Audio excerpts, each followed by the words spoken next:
Hello everyone, welcome to my mini vlog. Today is the day 6 of my nail diaries.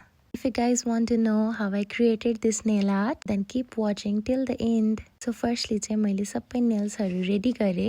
Ready गरेर एउटा nail pick गरेर मैले buffing गरे. आजको design चाहिँ chrome art थियो. अहिले यही डिजाइन ट्रेन्डिङ थियो सो मैले त्यही ट्राई गरे फर्स्टली. अलि थिक लाइन बनाएर यसमा chrome powder evenly अप्लाई गरे. क्रोम पाउडर इभनली अप्लाई गरिसकेपछि एक्सेस प्रोडक्टलाई डस्टिङ गरे. डस्टिङ गरेपछि यस्तो देखेको थियो. मैले फेरि अर्को नेल लिगे अनि त्यही आर्ट अलि लङ वेमा बनाए. लङ थिक वेमा त्यसमा पनि क्रोम पाउडर इभनली अप्लाई गरे होल सर्फेसमा त्यो लाइनिङमा चाहिँ अप्लाई गरेपछि डस्टिङ पनि गरे. यो आर्ट बनाइ भएपछि चाहिँ क्रोम आर्टमै तर अर्को डिजाइन पनि बनाए. अर्को डिजाइन चाहिँ यो थियो. All together चाहिँ मलाई क्रोम आर्ट यो डिजाइनमा एकदमै राम्रो लाग्थ्यो. मैले टप कोट पनि लगाए. It was looking pretty.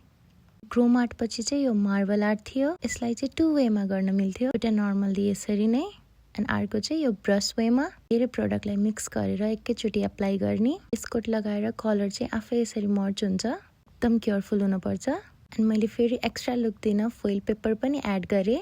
Foil paper marble आर्टमा स्वाथ्यो एकदम. सबै आर्ट रेडी भएर स्केच बुकमा अट्याच गरेर नेमिङ पनि गरे. So these are my results.